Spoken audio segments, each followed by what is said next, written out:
madrugada, depois da festa, do baile, os meninos ficam até 6 horas da manhã esperando o ônibus dos trabalhadores. Aqui acontece isso? Não, só no Rio, né? E aí eles começaram a jogar pedra para ver se os motoristas paravam. E eu perguntei para ele, e por que você não fez um projeto para conscientizar os donos das empresas de ônibus para que os ônibus passem na hora da madrugada? Percebe? Por que os projetos de protagonismo juvenil são projetos que não para incomodar a ordem, o poder, mas para acomodar os que sofrem, os que estão sofrendo as disjunções do poder. Percebe? Temos que pensar, sacudir, como diria Walter Benjamin, escovar a contrapelo as representações pacificadas.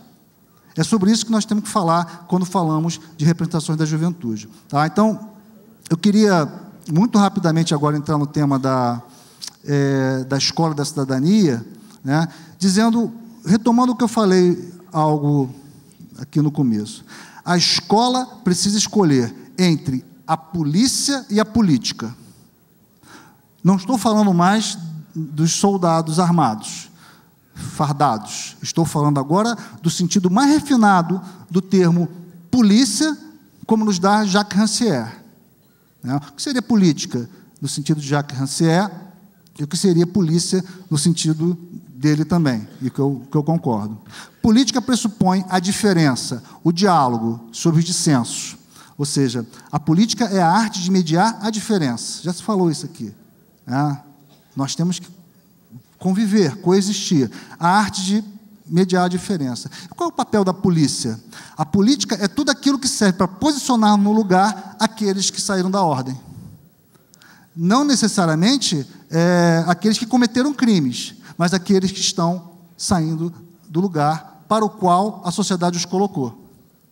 Isso pode ser feito de maneira física e de maneira simbólica. Por aqui não, senhora, o elevador de serviço é ali. Isso é polícia. Isso é polícia. Compreende o sentido? Escuta aqui, rapaz, onde é que você comprou esse carro? Uai, mas como é que você tem um carro caro como esse? Esse tênis aí, tu roubou, não roubou? O menino trabalhou, comprou um tênis. O policial o para e pergunta. Mas não foi o policial, foi o professor que perguntou. Está roubando, hein? Histórias narradas. Agora estou num momento muito especial da minha vida de pesquisador. O que eu mais gosto é quando a gente começa a fazer entrevistas biográficas. A gente está entrevistando jovens para uma pesquisa chamada Jovens Fora de Série. Fizemos já 900 entrevistas, agora estamos com 30 entrevistas aprofundadas, em torno de 1 hora, sobre histórias de vida e narrativas. Então, eu estou com as histórias aqui na minha cabeça. Então, o menino chegar na sala de aula com tênis de novo e o professor perguntar, roubou bem, hein? Está roubando, hein? E o menino dizer, eu saí para chorar.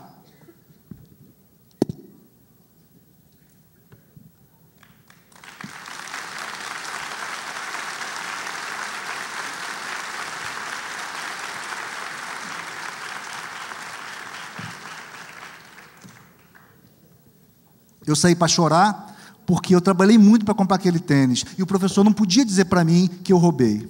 Isso é polícia. Ele não está armado, ele não está fardado, mas ele é polícia também. Está a serviço desta ideia de polícia, de colocar os fora da ordem no seu lugar. Tá? É sobre esse sentido que a escola tem que pensar. E aí que eu volto a dizer, a democracia é uma cultura.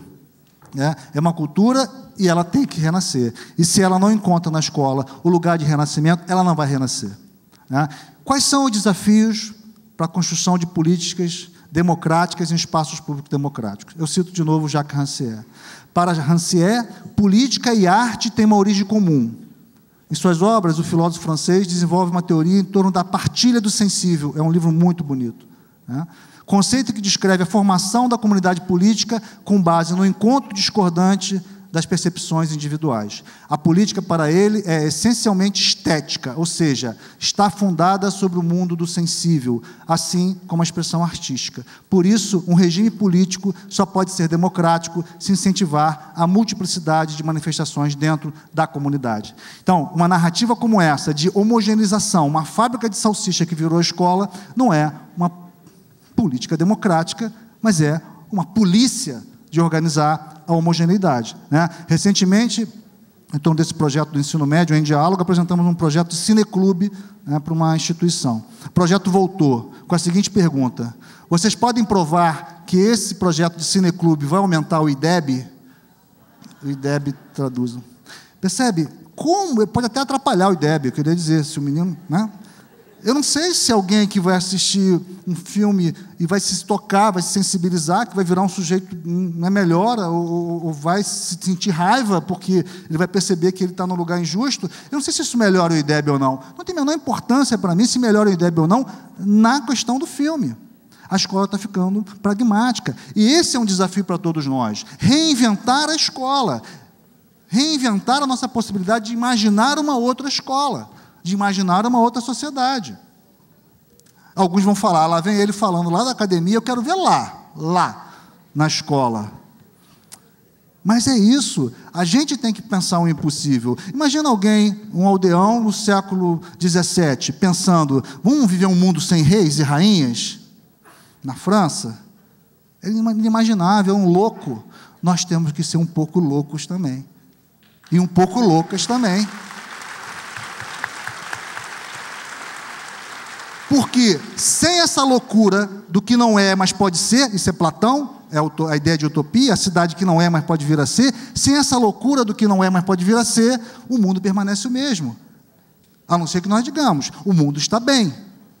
Os 1% que estão, né, fazendo com que a desigualdade no mundo hoje seja maior do que a desigualdade do século XIX.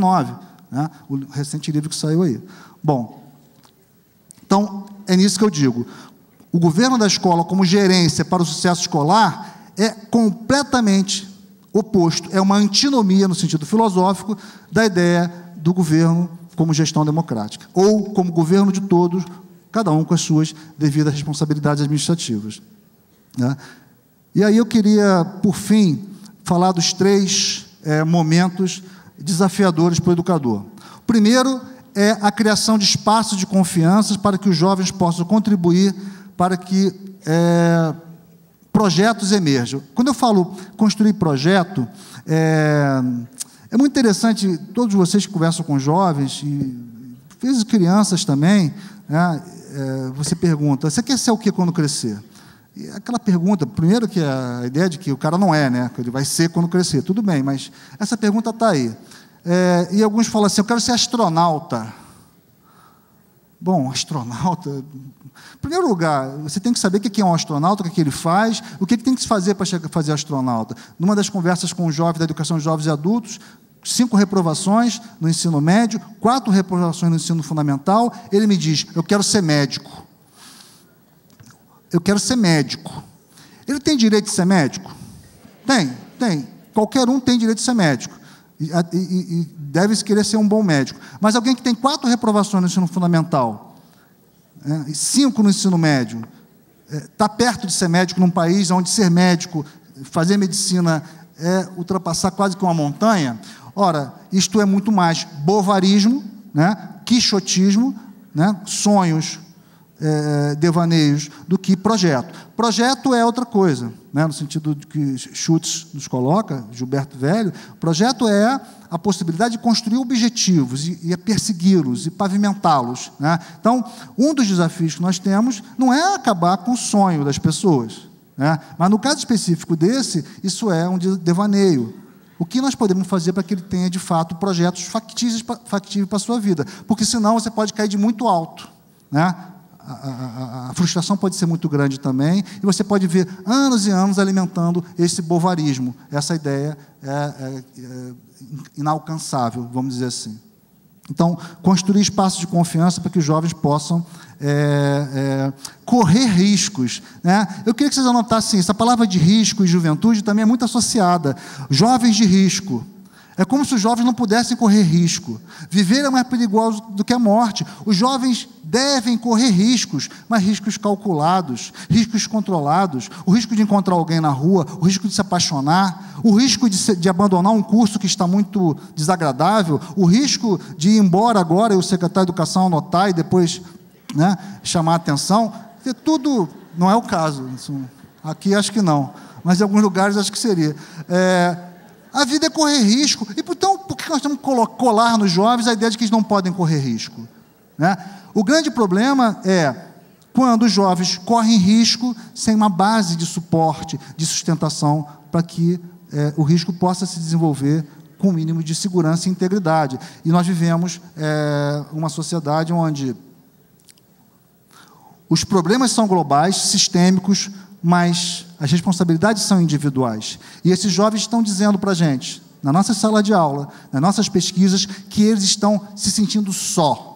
Se sentindo só. Eu encontrei uma jovem que me disse, eu estou muito cansada, professor, mas muito cansada, mas não é de trabalhar não, é de pensar em amanhã, o que eu vou fazer amanhã? O que eu vou ser amanhã? Eu estou muito cansada, muito cansada, muito cansada.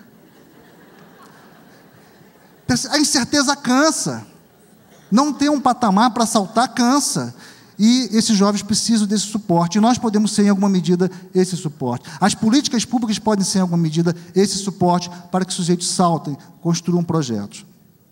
Estou caminhando para terminar. O segundo elemento, momento importante de construção de relações democráticas, na família, na instituição, na sociedade, é o desafio da comunicação com os outros, a comunicação com os demais, né? Este é o lugar para que o jovem conheça a si e aos outros. A pergunta que eu faço é o seguinte, a escola está preocupada com aquilo que o sujeito, aluno, conhece sobre si? Ou está mais preocupada com aquilo que ele conhece lá fora dele, a matéria, o conteúdo, o que ele sabe sobre ele, não importa muito.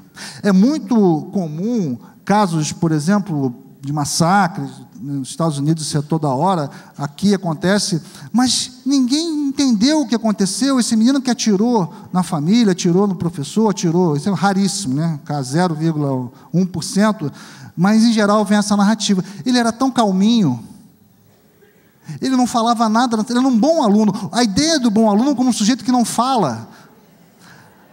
A ideia do bom aluno é um sujeito que incomoda, é o sujeito que desestabiliza. Eu venho aqui fazer uma palestra e saio com um diagnóstico. Eu tenho transtorno positivo desafiador, e tenho sim, desde pequenininho. Isso me trouxe um monte de problema, mas me fez doutor também, uai. Não é isso? Minha mãe um dia foi chamada na escola, um dia não, várias vezes, mas um dia ela foi chamada na escola e falou, não dá mais, o seu filho tem um problema. A minha mãe, eu sei. O médico esteve aqui, o psicólogo diagnosticou, ele tem disritmia, era a doença da época. Alguém teve disritmia aqui na época? Hoje não vale, é a doença da época. Hoje a Ritalina é aquela da TD. Bom, aí ela falou, seu filho tem que tomar remédio. E naquela época não tinha Bolsa Família, não tinha Bolsa Remédio, não tinha nada. Tinha farmácia popular, não tinha nada. Minha mãe tinha que comprar remédio. Meu pai é operário, minha mãe também. Bom, não tem dinheiro para comprar remédio. O que minha mãe fez? Foi ouvir uma outra opinião. Não é assim que a gente faz, quando a gente vai no médico? Ela me levou na rezadeira. Não. Na verdade, na Vovó Maria Conga. Não sei se dá para traduzir. Se tem, né, a Vovó Maria Conga, um centro de Umbanda, e ela falou, não, o que ele tem é encosto. Encosto, não sei, é um espírito, eu não vou, por favor, tradutores, não traduzam, não, na boa, porque se eu falar é um espírito mau para os estrangeiros entenderem, eu vou estar sendo injusto com o Exu, né? Então, nada mais perigoso do que ser injusto com o Exu, porque ele se vinga. Então, o que ela dizia? Ele tem um Exu que o acompanha, você tem que cuidar do Exu, tem que fazer um ebó, tem que, né, e tal. E ela fez isso, porque era mais barato, era de graça, e era o único dia da semana que eu me acalmava, que eu tomava um passe, que eu ouvia alguém e tal. Então, na verdade, o que nós tivemos aí, a Rosa é capaz de discordar ou concordar, não sei, são regimes de verdade funcionando, né? A escola dizendo disritmia, e lá, né, na cultura popular, enfim. Então, percebe, o que acontece nessa escola que diagnostica e rapidamente tira o sujeito do jogo do conflito? É uma escola que busca não organizar, mediar a diferença. É uma escola que busca limpar o terreno para que o consenso possa nascer e florescer. Essa escola não é democrática, ou está sendo muito mal democrática, está perseguindo muito mal a democracia. Então, nesse sentido, eu queria dizer que essa escola que apenas se preocupa com conhecimento fora do corpo é uma escola que não está fazendo o jogo da democracia. O jogo da democracia é aquilo que Rousseau nos falava lá atrás no contrato social. O equilíbrio da sociedade democrática é o conhecer-se, cuidado de si e a preocupação com o outro. É esse equilíbrio que às vezes nos falta. Richard Sennett, no seu último livro agora, muito interessante, o Juntos, ele vai dizer do desequilíbrio, não apenas da escola, mas também da sociedade, entre cooperação e competição. O mundo chegou até onde chegou, não apenas competindo, não apenas com a narrativa da competição. Nós chegamos até aqui cooperando uns com os outros. E nós estamos construindo uma narrativa escolar da pura competição. Essa escola tem que ser também uma escola cooperativa. E isso faz parte da comunicação com o outro. Uma das coisas que mais me impressionou na minha formação, recém-formado em Educação Física, foi um congresso em Barcelona, e eu ouvi um suíço falando de um projeto muito interessante de rádio escolar, dentro da escola, rádio escolar para crianças muito pequenas, da educação infantil. Ele dizia o seguinte: eles precisam ouvir o seu corpo no ar. Aí começa a democracia, quando você se projeta em direção ao outro, e isso retorna para você de maneira diferente. Ora, isso é bacana. Rádio escolar, não para ensinar matemática, coisas boas e úteis, para aprender a controlar a dengue, que é importante, mas para aprender a se conhecer e a se relacionar com o outro. Tá? Por fim, o último tema é a consciência da cidadania. Vou ler. Os jovens precisam sentir que influenciam nas decisões que afetam suas vidas. A participação pode ter um sentido fraco ou pode ter um sentido forte. Isso é da sociologia política. O que é a participação no sentido fraco? Se você quiser mandar para o paredão o Pedro, ligue 01445 e gaste R$4. Se você quiser mandar para o paredão a Maria, isso é uma participação. Os mercados estão chamando a participação. As escolas chamam a participação. Muitas vezes o Conselho Nacional de Juventude, de onde eu fui parte, chama a participação, mas são participações em sentido fraco. Os jovens percebem que eles não têm influência real sobre os destinos do orçamento, os destinos da administração, da regulação do espaço e das suas próprias vidas. Então, esse tipo de participação está sendo cobrada nas ruas. E não temos tempo para falar sobre isso, das manifestações de junho. Jovens que não confiam nas instituições. E não confiar nas instituições não significa criar melhores instituições. Pode ser exatamente abrir a porta para o fascismo. A Europa está aí mostrando para a gente. Então, temos um desafio, né, de fazer com que as instituições sejam, de fato, instituições democráticas. Porque, senão, se elas não forem democráticas no sentido forte, elas vão ser apenas lugares de ocupação do poder. E os jovens estão percebendo isso também, estão nas ruas cobrando isso. Talvez não com tanta consciência, nem todos agindo de maneira homogênea, mas isso está acontecendo. Então, por fim, eu queria dizer que uma das tarefas, dentre essas todas, é que nós, educadores, precisamos contribuir de diferentes maneiras para que jovens sejam construtores de suas vidas. A educação deve ser vista como uma poética da mediação, que pode contribuir para que os sujeitos se façam indivíduos. Que os indivíduos se façam sujeitos, se tornem autônomos para isso. Ou seja, o que é ser autônomo? Ser autônomo é alguém que se liberta das amarras, que vai para longe da sociedade? Não, ser autônomo é alguém que controla a sua própria vida. Né?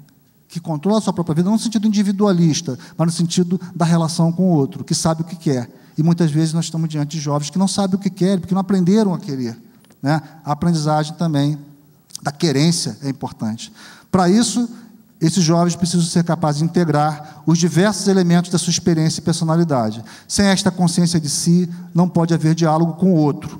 Né? Eu queria terminar com o Antônio Machado, um poeta espanhol, foi assassinado pela ditadura de Franco, e ele tem um método. O professor adora método, nós adoramos método, porque o método resolve tudo, às vezes não. Mas quem quiser anotar o método, chama-se Método para o Diálogo. Para o diálogo, primeiro pergunte, depois escute. Fim do método, obrigado pela escuta. Está ótimo. Paulo César, obrigado pela sua contribuição, né, pelos seus desafios, agora, a continuação, reflexões locais, né?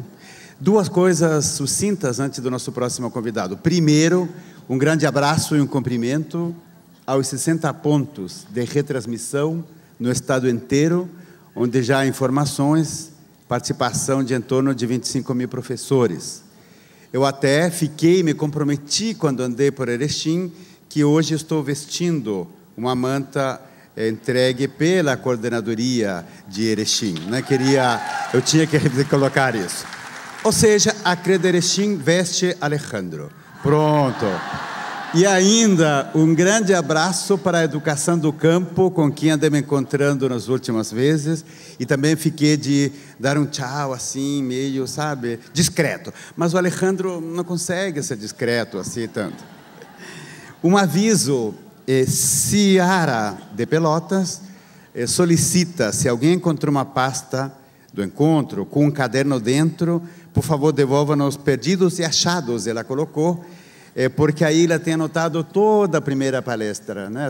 O primeiro dia de atividades. Então, por favor, entregue. Ainda queria lhe solicitar que, após a palestra do nosso próximo convidado, o professor Ático, nosso amigo, teremos o encerramento e teremos ainda a participação surpresa, né, da Companhia de Rosário do Sul.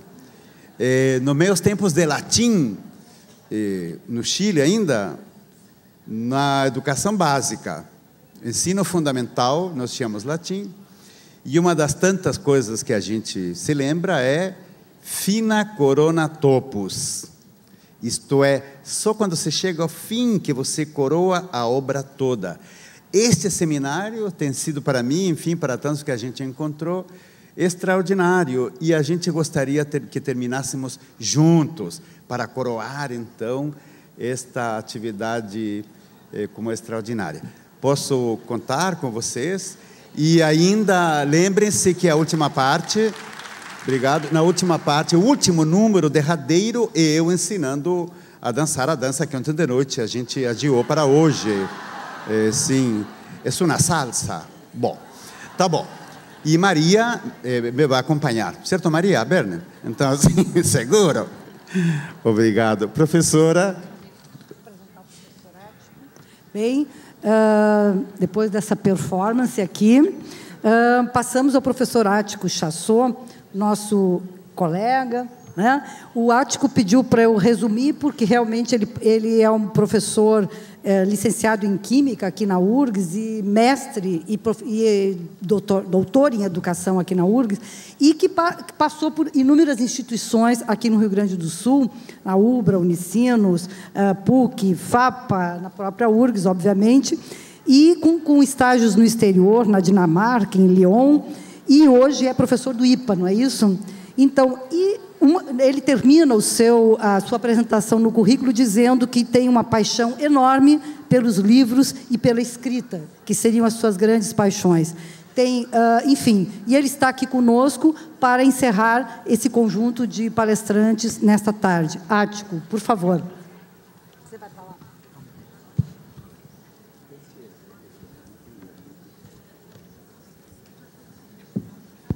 Alô? Alô? Está funcionando esse, professor? Porque isso aí está bom. Alô?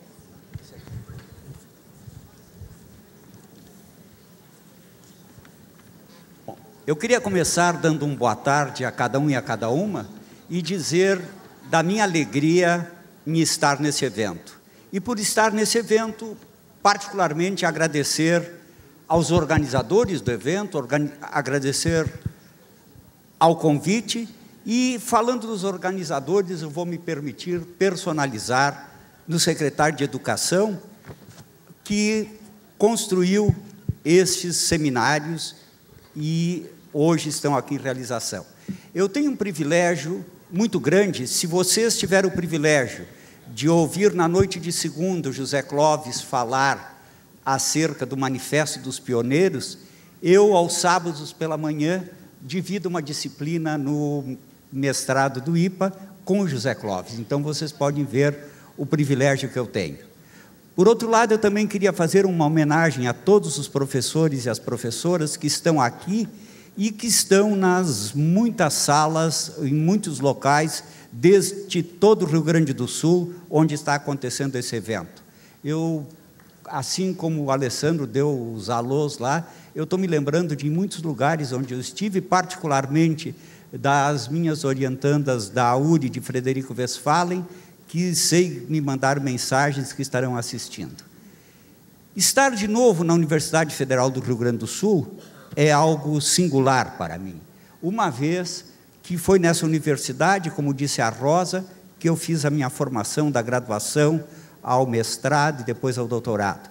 Porém, esse local tem outro significado ainda para mim. Eu, antes de entrar na universidade, por 3 anos, enquanto aluno do ensino médio, trabalhei no restaurante da reitoria, que era aqui perto, e aqui eu via os bailes de formatura, as formaturas, e jamais imaginava que um dia eu estaria falando nesse auditório, e para isso, então, é muito grato. Bom,